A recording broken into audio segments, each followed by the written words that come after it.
Hey guys, Michael23B here, and welcome back to another redstone video. And today what I have to show you is a dustless carry cancel adder. That means no redstone dust is used in this at all. And before we get started, let me just say that there is a difference between game ticks and redstone ticks. Game ticks are 20 every second in Minecraft, and redstone ticks are 10 every second. So I will primarily be talking in game ticks, I think, but if I'm not, I'll specify. So yeah, I will assume that most of you have like a bit of knowledge on binary addition, but just to give you a short explanation on what a carry cancel adder is, it's much better than a ripple carry adder. A ripple carry adder is dependent on the previous bits before it, and it's just very slow because each one has to ripple through the output. But a carry cancel adder is something specific to Minecraft, and it's instant, or not instant, but it's all the outputs are synchronized, so you get a whole answer all at the same time, all the bits output at the same time. So just to give you a bit more of a explanation on the logic behind it, this is a diagram that was built or made by Matt Batwings. So I'll link a video in the description. He has a really great video that explains carry cancel adders in further detail.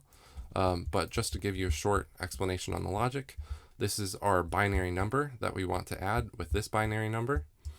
And the way a carry cancel adder works is that when you have two ones, right, and in addition, when you have two ones in a binary, you get a carry. So with a carry cancel adder, two ones means you generate. So you generate ones all the way to the left, and you only stop generating when you have two zeros. So these two zeros that are being added together wouldn't generate a carry, so they're going to actually cancel the carry that was happening over here. But yeah, the two ones, they generate, and since there are more ones in the addition, it continues to carry because, see, what you're actually doing is you're 1 plus 1 in 1 plus 1 in binary would be 2, and that would be 1 0, and you bring the carry up to here, and that generates, those two ones generate another carry. So that's why you would continue carrying until you get to the two zeros at the end. So you generate and then you cancel when you have two zeros. Now the other thing you have to do is that you have to actually XOR the inputs. So you XOR 1 and 1, which is 0. You XOR 1 and 0, which is 1. You XOR 0 and 1, which is 1.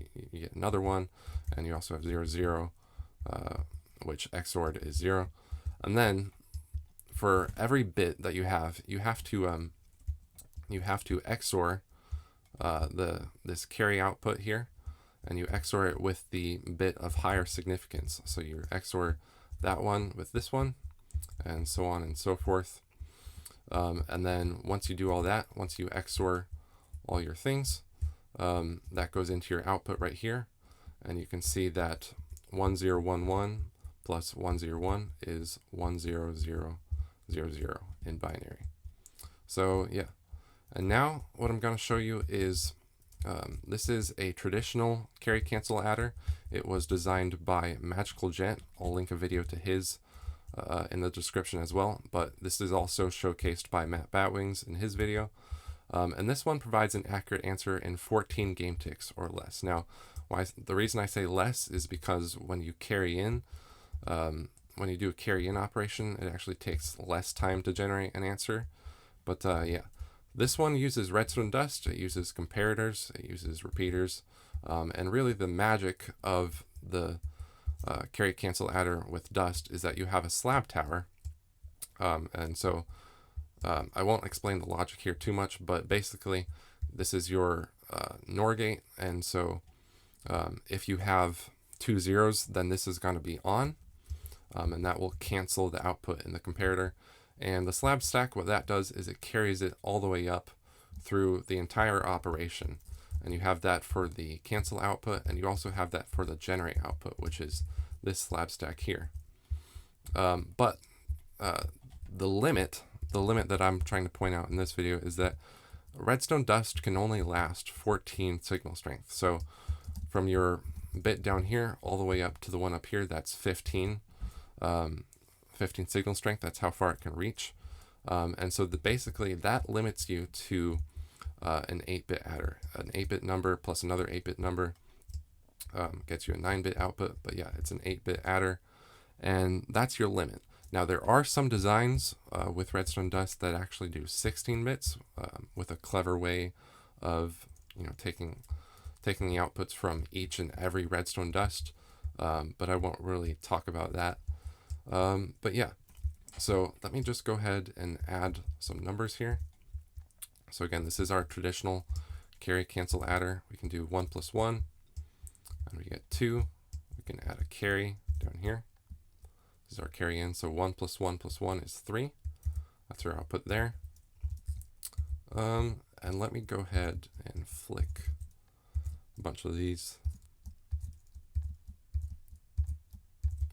So we have something I should mention is that in this design, we have our least significant bit at the bottom. So we have 1, then we have 2, and then 4, and then 8, and so on. And so now we should have all those activated. And let's say I carried in. You see, it's pretty quick, and it's all synchronized, so it goes right to the output. It's all right on. But yeah, I can also do, let's say, so we'll do our operation from down there. We'll do 11 plus 5. And so once I hit this, this will be 11 plus 5, and you can see we get an output right there. So that's the way a traditional carry cancel adder works. You have XNOR gates, you have NOR gates, and you have your cancels. It's just following the exact operation that I showed down there, and it's implementing that in Redstone. You have your XOR gates at the end, which XOR your output with the XOR of the previous or the more significant bit. And yeah, now moving on to my design, this is a dustless. Like I said, a dustless design. You have your inputs. This is an 8-bit adder. But the thing that's different about my design is that the least significant bit is at the top, and that's because we're using wallstone. I'll explain wallstone in a bit.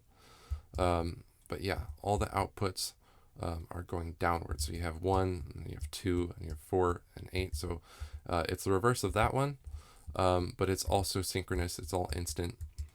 And yeah, so the way wallstone works is that when we place a block next to the wall up here, the observer down here detects a change in the wall, and that can happen for as many. It can go down as far as you want. So you can see that the wall is looking like that, and you can see in the F3 menu, you have things like east low, north none, south none. So the shape of the wall is actually what changes when you place a block next to it, and that changes the entire column all the way down as far as you want. So you can see we get an output there, and these are just toggling back and forth, but the whole wall changes. The observer detects that, and the light turns on. And then it unchanges, the observer detects that again, light turns off. And that's basically what we're doing here. So you can pretend that this observer is where we have the cancels, but instead of just the cancels, this one is actually detecting when there's a carry. So I turn this on. It's not actually saying that there is a carry here, it's just saying that a carry is allowed to pass through here. So you can see we get no output in our copper bulbs. And this should go without saying, I am in the 1.21 snapshot, so the copper bulbs are a great feature to use in this device. They are a 1-block T flip-flop.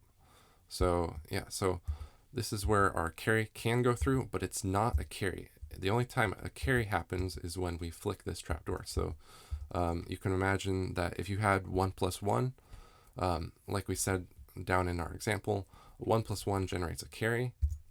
And so we flick that, this trapdoor, it changes the shape of the wall. Because we have a carry that's allowed to pass through here, we get an output into this observer, and yeah, that's our output just for the carry cancel stack. So the reason it doesn't go down to here is because this wall isn't pushed out, so no signal is allowed to pass this air block.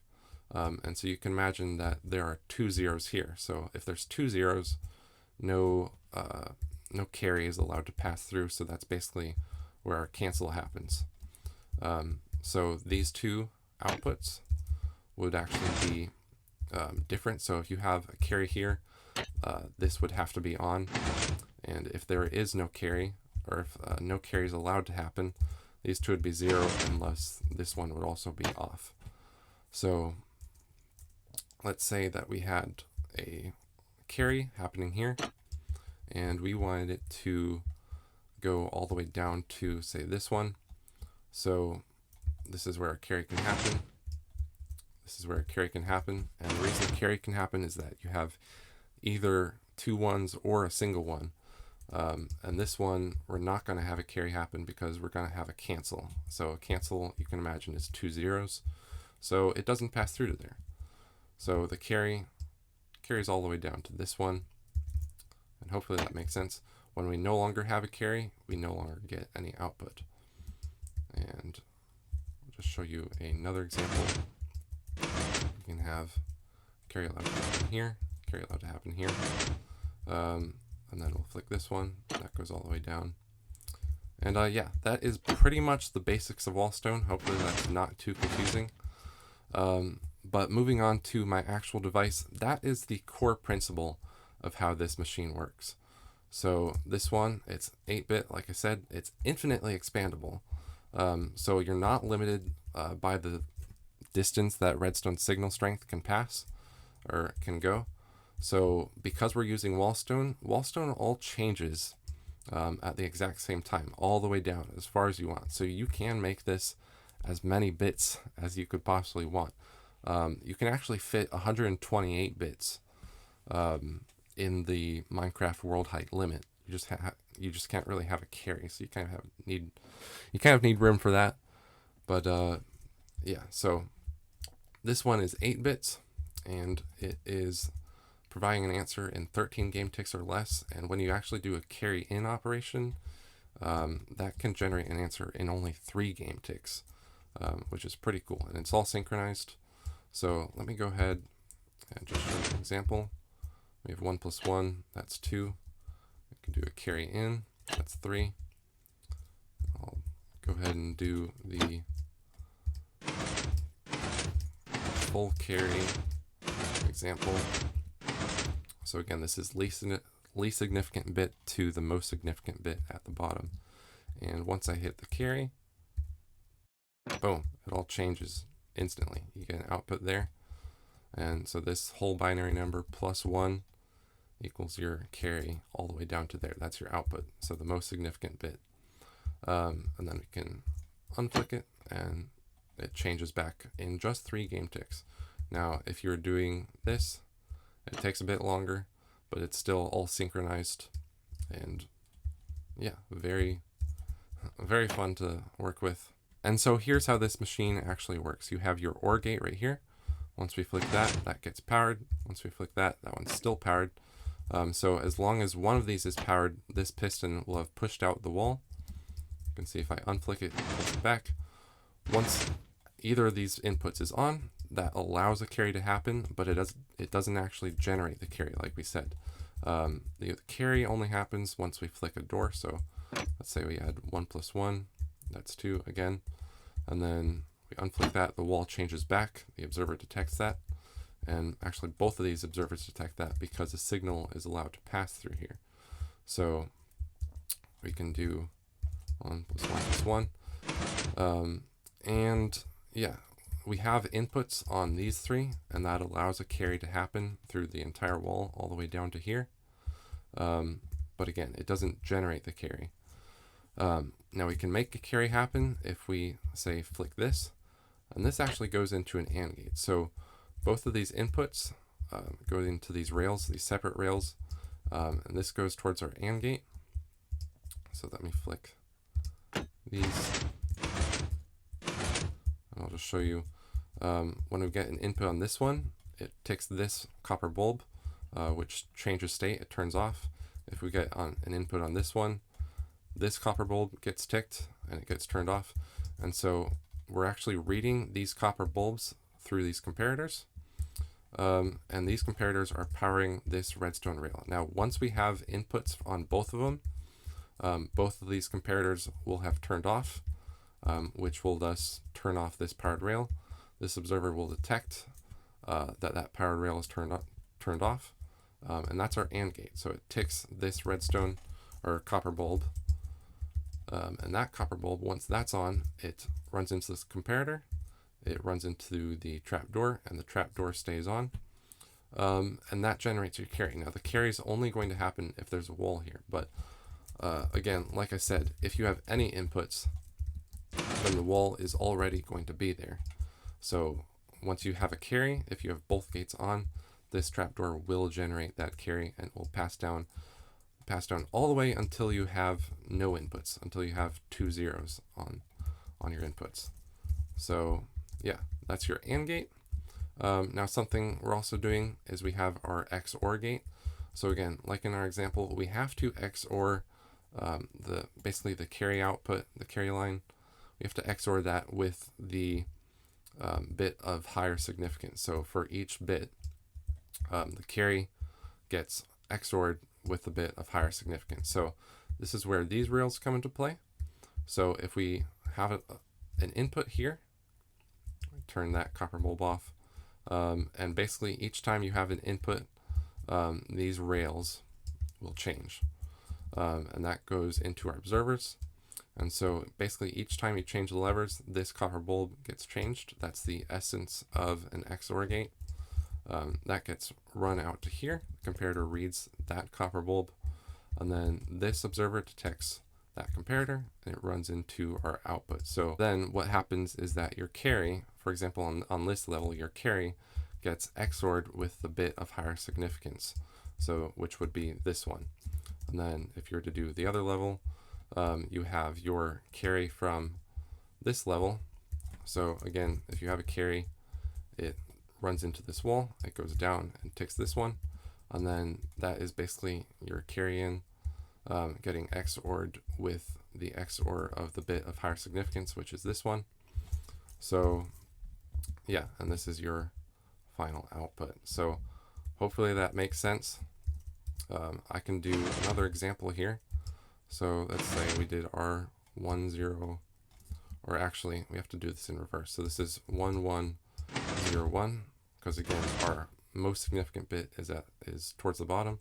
So we'll do 1 0 1 1, and then we'll do 1 0 and 1, and that generates your carry all the way down to there. And we can unflick that, and yeah, that is pretty much the essence of this whole machine. Now I will show you a tutorial on this in just a bit, but I will go over the pros and cons. Now I'll try and be as objective as possible. The pros: this is infinitely expandable. Like I said, you can run this as far down as you want. You could do 16-bit, 32-bit, you could do 64-bit, you could even do 128-bit, like I said, just barely within the world height limit, but that is just absurd. I don't know why you would need 128-bit adder. But yeah, infinitely expandable because the wallstone can travel down as far as you want. Now the other pro is this is synchronous. Of course, that's the same with that one, so all the outputs get output at the same exact time. And the other pro, this is small. I mean, this is more compact than that one. This is not including the levers here. Like, you can put the levers here and not have that be part of the size. But yeah, this is 10 by 4. So this is 4 across and 10 back. So pretty small, pretty compact, and it's even smaller than the traditional one. Now moving on to cons. There are some cons to this. The dustless part is great because it allows you to, again, do the wallstone. But dustless also means that this machine is state-based. So it depends on what the current state of these bulbs is. So you can't spam the inputs. If you spam the inputs, you're going to break it. And yeah, that's just the nature of, especially the XOR gates. If you were to get 2 inputs at the same time, that would go into our XOR gate here. But because you're getting 2 inputs at the same time, this only changes once, so it wouldn't change back if you had those two inputs. So that would essentially break the machine. Now there is a way to solve that. You could, for example, go here, and let's get our lever, and I'll get redstone. Now, in order to have simultaneous input, you basically have to offset one of the inputs by at least 2 redstone ticks. So I'll flick this, or actually I'll turn this one off first. I'll flick this. Let's see, we get an output here, and then we get an output here. So this isn't technically, this isn't technically making it allow simultaneous inputs. What this is actually doing is it's adding that bit to the input first, and then it's adding that bit. So it's not really simultaneous, but that there is a way to solve that with that if you want to. It's just not, it's not perfect. But yeah, that is the con. So it's state-based, it's not spam-proof, inputs cannot be simultaneous. And also, something about this, as you've probably noticed, is that the bits are 2 blocks apart. So each bit that we're adding, it's 2 blocks apart, whereas the other one has them 1 block apart. So if that matters to you, it's a bit bigger here, vertical-wise, but yeah, it's still a great adder. And yeah. Now, just to prove my point a little bit, you'll probably have seen this already, this giant tower of little blocks. So just to prove my point a little bit, we have a 64-bit cancel carry adder using this design. And you can see I have all of these inputs on. So we can actually do a carry input really quickly. So this is our first bit, this is our second bit, and this goes all the way down for 64 bits. And the cool thing about the snapshot is that I actually have a tick rate thing, or I have tick freeze. So I can tick freeze right now, and so nothing will happen. I'll flick this lever, and we can go all the way down to the bottom. You can see there's no output there. But once I step forward 3 ticks, so I'll tick step 1 tick, and I'll tick step another, and then 3rd tick, everything changes, and we get an output into this one. So once you do the carry in, or once you have any carry, the whole wall changes at the exact same time. It's just that the observer takes two game ticks to have an output, and then the copper bulb takes 1 game tick to have an output as well. So yeah, I can unfreeze it. I'll go back to the top. I'll go all the way up here, and we can unflick it, and they all change back instantly, just 3 game ticks. This one is about 13 game ticks, so it takes a little bit longer to go through all the wiring than the actual carry does, because the carry does the carry instantly, but when we're adding something from here, it has to go through the machine and then to the carry. But yeah, still very, very quick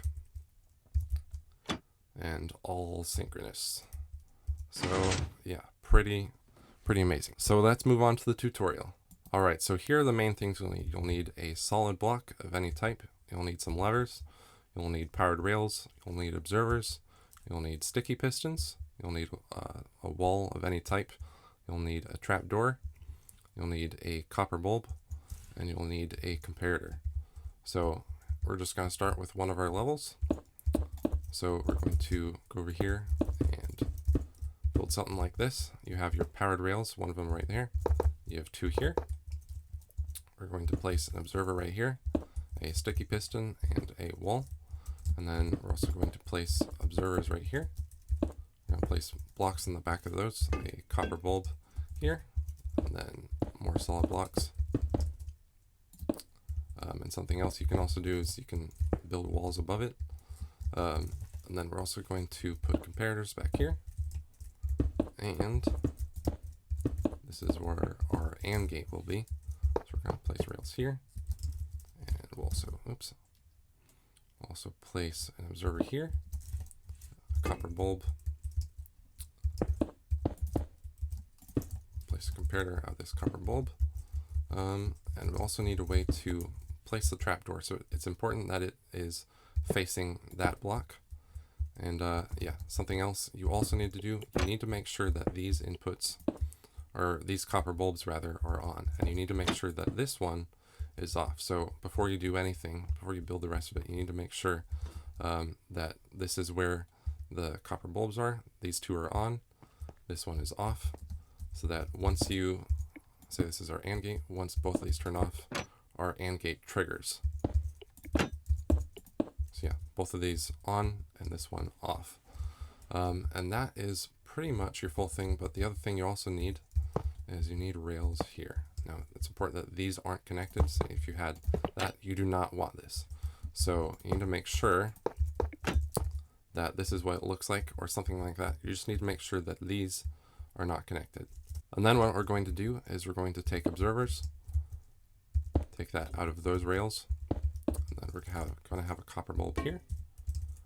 Place a block over here, going to have a comparator, then we'll have a observer facing out of that, and we'll also have an observer facing out of this one, and this is your output. So that is basically, this is pretty much one level of your entire thing. And so you can see if we tick this one, we get an output. If we tick this one, we no longer have an output because there would be a carry. Now I'm building this from the bottom up just to make it easier to rebuild it. But yeah, just important to remember that this is the most significant bit and the least significant bit is higher. So I'm going to go ahead and build another layer here. Again, you can copy the exact same thing I did for this entire level. So I'll just skip this a little bit.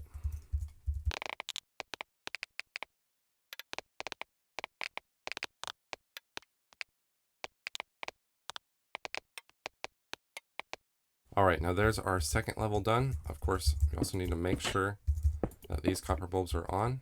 So that's for our AND gate, and we need to make sure that this copper bulb is off.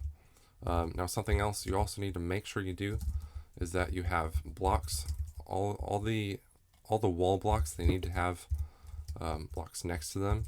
That's so that the carry, the wallstone carry, can work properly.